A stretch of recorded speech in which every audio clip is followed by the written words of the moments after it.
Hello everyone, this is Fantastic Worlds, welcome back to Lovecraft Country in the Paranormal Radio Theater.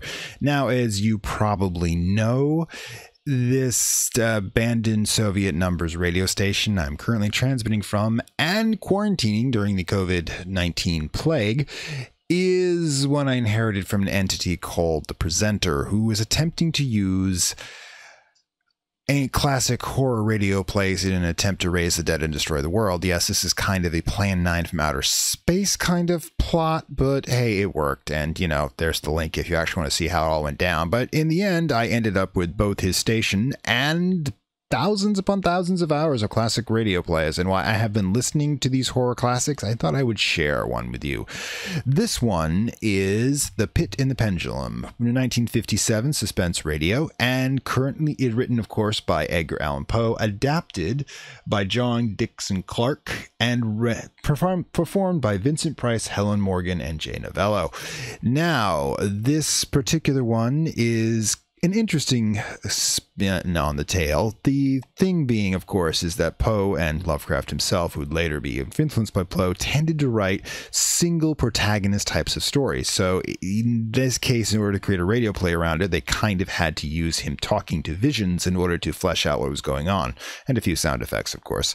In any case, Edgar Allan Poe should need no introduction, but just in case, he was a horror writer and reporter in the late 19th century who helped define the very concept of the horror genre that later Lovecraft would expand into the cosmic horror, using Poe as an influence. And of course, Vincent Price is the dark powers gift to the horror genre. He is master of the radio, movie, and television horror, but equally adept at playing the protagonist or the villain, and in some cases, like The Haunted Palace, which is based on H.P. Lovecraft's still a strange case of Charles Dexter Ward.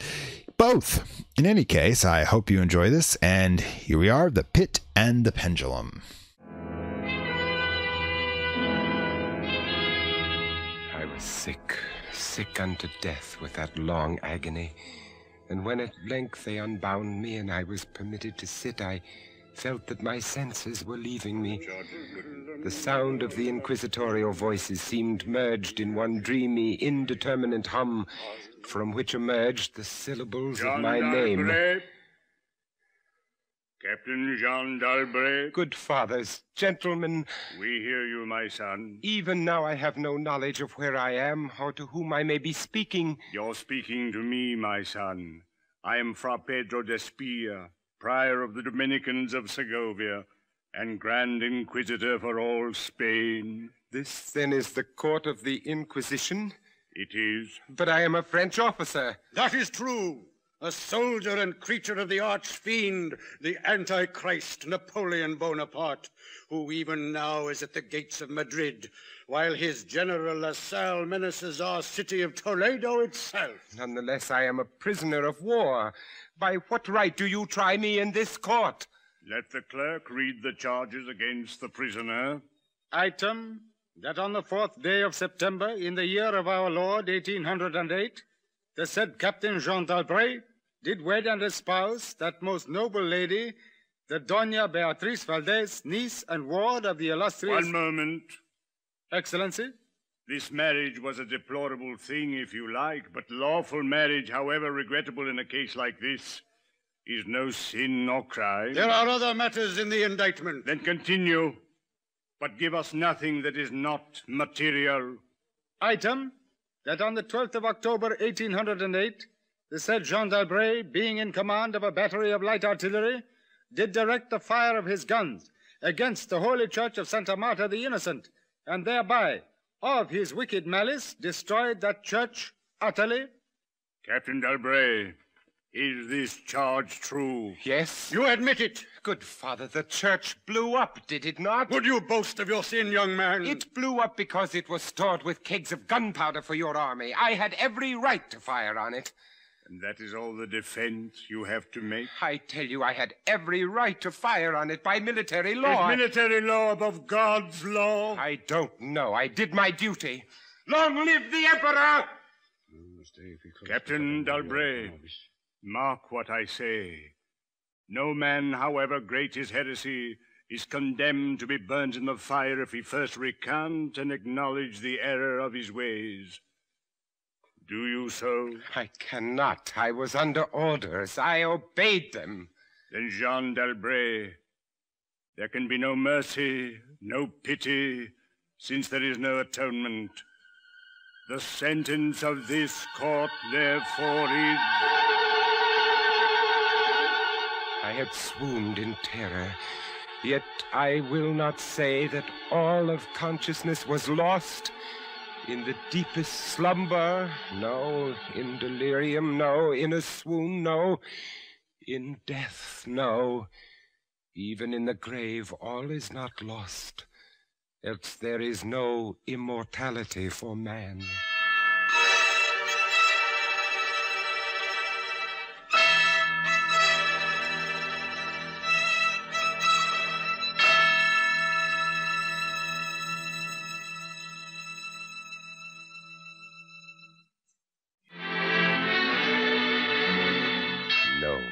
Even in the grave, all is not lost.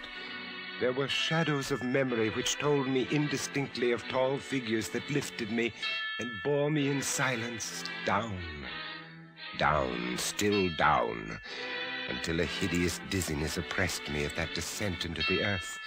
There was a vague horror at my heart because of that heart's unnatural stillness.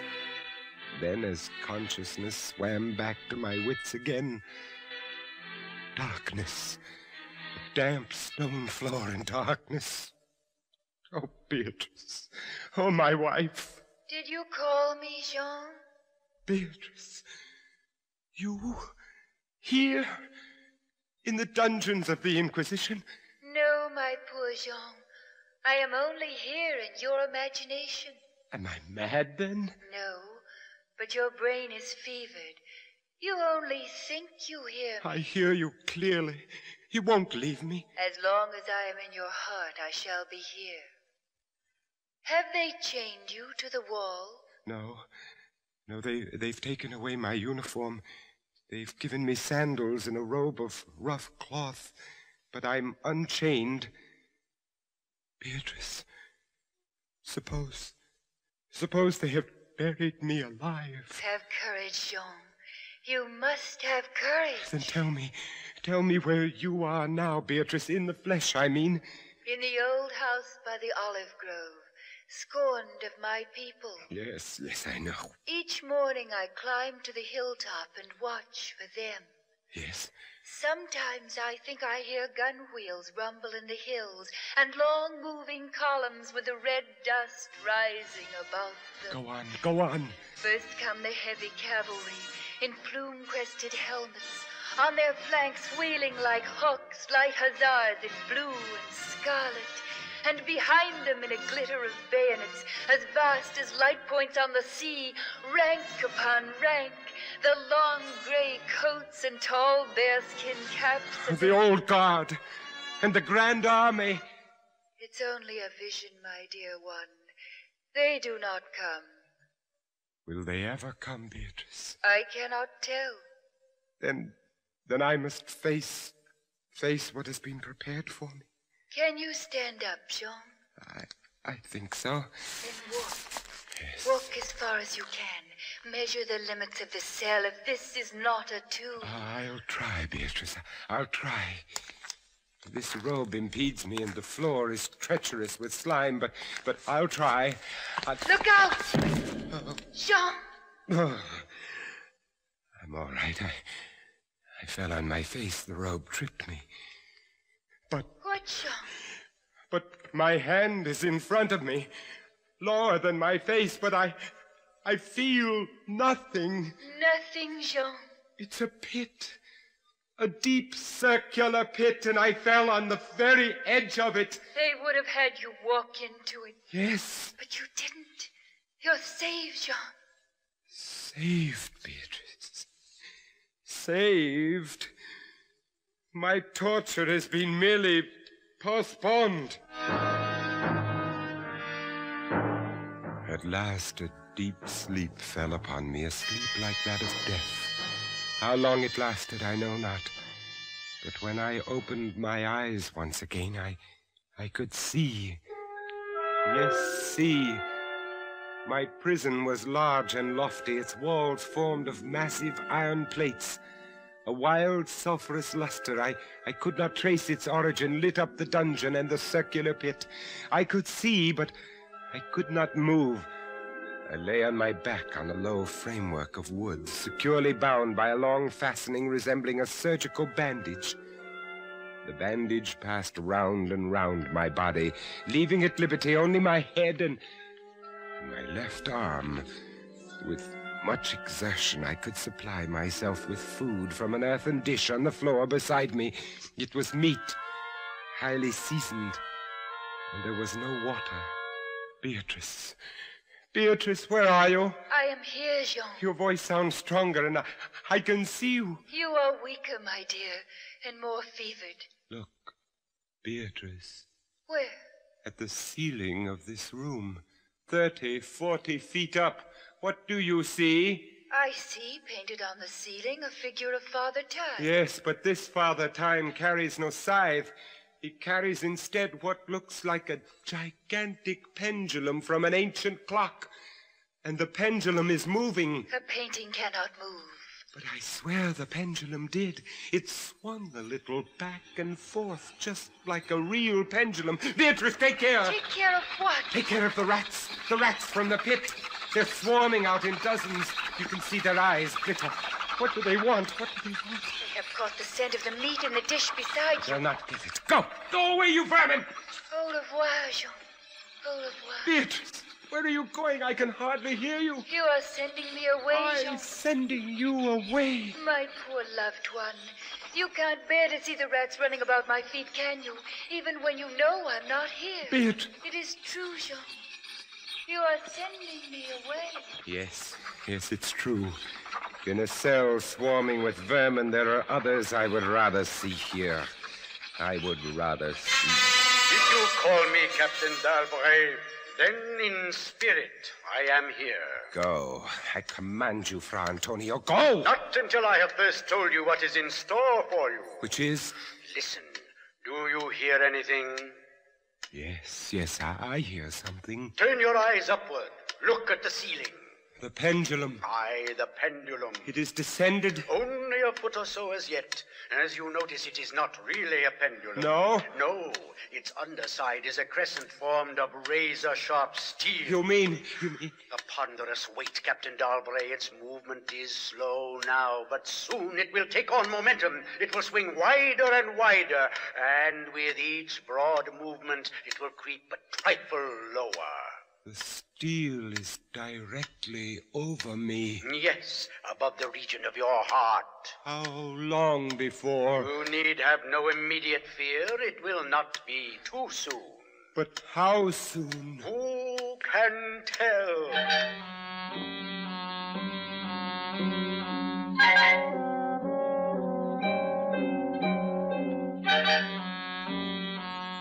Minutes, hours, days. Who can say how long it was? It might have been many days before that hideous blade swept so closely as to fan me with its acrid breath. Down. Still unceasingly, still inevitably down. The sharp steel flashed past within 3 inches of my chest. And then, only then, Beatrice. Beatrice. I hear you calling, Jean. I am here. Oh, Beatrice. Is there no hope, my dear? How can there be? 10, 12 more vibrations, and it will fray the threads of my robe, only lightly as a razor in a delicate hand. There will be many sweeps down before it bites deep. I can't escape it, and yet... And yet? And yet, if only I could use my wits. You kept me away from you, Jean. You locked me out of your thoughts. If I am here only in your thoughts, why should I fear the rats? The rats? The rats? Do they still swarm here? Across the floor and over the meat platter. Yes. They have taken nearly all your food. Yes, they are ravenous. They have sharp teeth. The meat is oily and spiced. If I take what remains of it... Scatter, you vermin! Rub that meat on the bandages that hold me here. Try it, Jean, try. It may be too late. If I move my body of a fraction of an inch up, Try it, I tell you, try. Can I stand those rats crawling across me? Can the flesh bear it? Oh, one of them has leaped on the wooden framework. Another follows. They are gnawing at the bandage. 7, 8 more sweeps of the pendulum. Does the bandage give way? A little.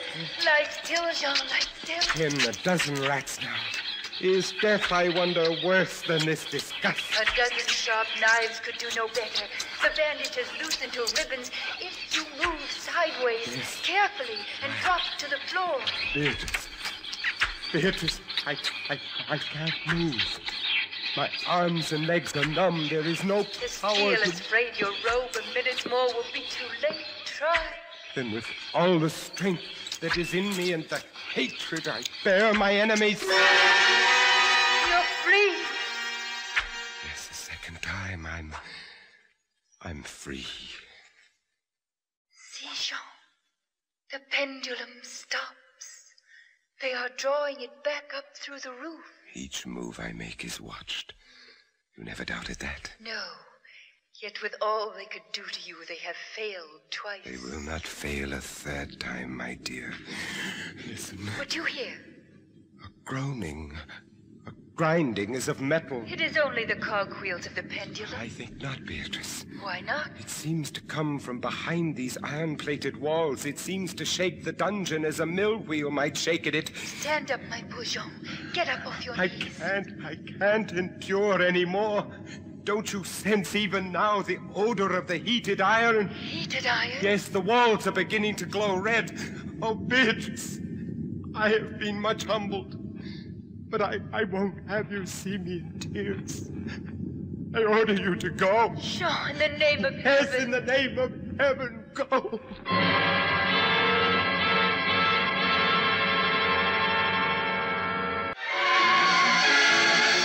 Suffocating heat pervaded the prison. I could draw no breath of air into my lungs. Against the lume of that fiery destruction, the thought of the pit and its coolness came like balm. Does the pit please you, Captain d'Albret? You again? Do you find its contents pleasing? Not the pit. And how shall you avoid it? Look! This dungeon has changed its shape. That is true. The walls are closing in. It was formerly a square, and now It is flattening slowly towards the center to force me into the pit. Of course. It will force you along with me. Again, apparently, you must be told, Captain d'Albret, that you are speaking only to your own sick fancy. I am not here at all. Farewell. Now, flatter and flatter grew the red-hot walls. I shrank back, but the closing walls pressed me relentlessly onward toward the loathsome pit. At length, for my seared and writhing body, there was no longer an inch of foothold. I screamed once. I tottered on the edge of the pit. I averted my eyes. Then there was a discordant hum of human voices, and then a loud blast of many trumpets. The fiery walls rushed back. An outstretched arm caught my own as I fell fainting into the abyss. It was that of General LaSalle. The French army had entered Toledo. The Spanish Inquisition was in the hands of its enemy.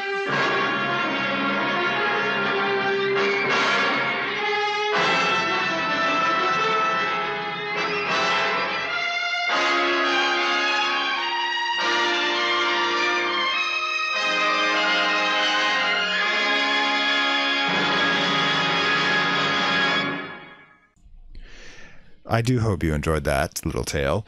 Yes, I had the pleasure of meeting Victoria Price at the Lovecraft Film Festival last year, and let me tell you, she regaled the audience with several stories, some, of course, of her father's work in the industry, but the best ones, I think, were about what kind of person he was outside of his career. It turns out this icon of horror and dread that dominated the genre for decades was really one of the kindest men you ever want to know. And that's usually the case. If you've got a lot of light, you've got an equal amount of darkness. And luckily that darkness helped create the horror genre as we know. Now, I recommend that you go and you see Vincent Price's film version of the Pendulum from Hammer Films. And also, since I did this earlier, The Mask of the Red Death, which I think is the best interpretation of the story, even if it takes a lot of liberties, that's ever been produced. So, in the meantime, this is Fantastic World saying farewell from Lovecraft Country and the Paranormal Radio Theater. Stay safe out there. Wear your mask. Not all of you are fortunate enough to have an abandoned Soviet bunker to be hiding in at this time. So, See you next time.